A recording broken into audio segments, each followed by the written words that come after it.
The other thing is, you have had the Prophet ﷺ preaching, and you know the Quran had politics, the Quran had a social life, the Quran had, you know, a knowledgeable life and all of that. The Sahaba drank from this spring, holy spring of the Messenger ﷺ, and they all, according to their character, took one line of path on themselves. Let me explain this.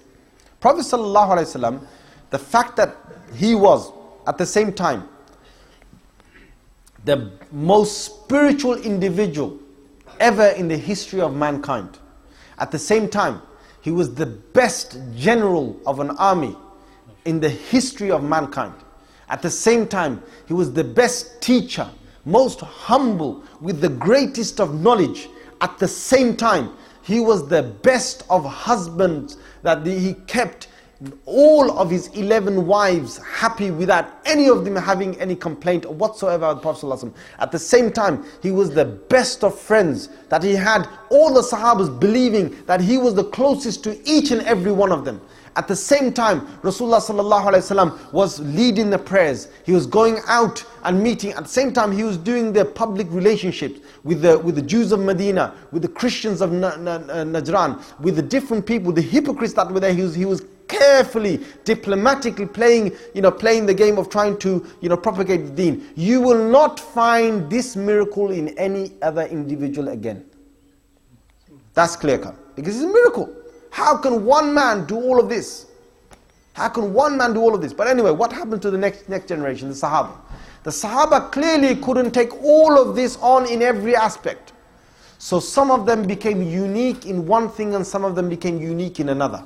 They all had something basic. They all prayed, they all fasted, they all read the Quran, they all, knew a few hadith and so on. They all had the character, a good character, and so on and so forth. But if I say Abu Hurairah radiallahu anhu, what do you not know him as?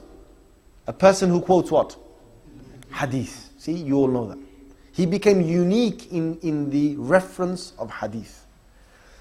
You had, for example, Khalid bin Walid radiallahu anhu. What was he known for? A warrior. Somebody said ninja. Come on guys. Yeah, easy. He didn't go to China. Come on. Yeah. He was a warrior. And he was unique for that. You had, for example, Ali radiallahu anhu, who had a number of things. Amongst many other Sahabas, they had a number of things. But one of the things Ali radiallahu anhu was known for was a qadi. He was a judge. Right? What did you know, for example, Ibn Mas'ud radiallahu anhu as a faqih, as a jurist. He was clearly known as a jurist. Right? Each and every, like Ibn Abbas radiallahu anhu, what was he known as? Mufassir.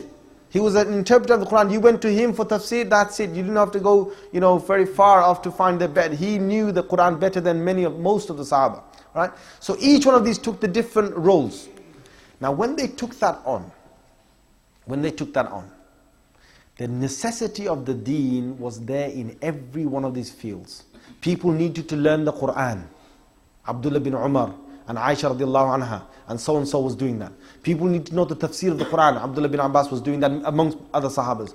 People need to know the deep interpretation of the Rasulullah words and the Sharia. Abdullah bin Mas'ud was doing that. Abdullah bin Umar was doing that. Aisha radiallahu anha was doing that. And so many others were doing that. Right?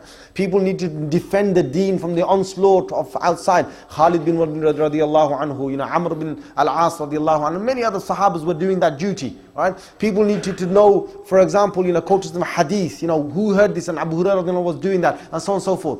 Now, tell me, has any one of you come across a hadith? Tell me one hadith where one of these Sahabas says to the other Sahabi, says, you deviant. Can anyone quote me anything right now? You will not find that. Why? Not in this aspect. Why? On this point of not calling one another deviant, why didn't they call each other deviant? How do they respect one another and so on? I'll move on from here, inshallah. We will have to continue after Maghrib. Hopefully, inshallah, you will stay. Jazakumullah.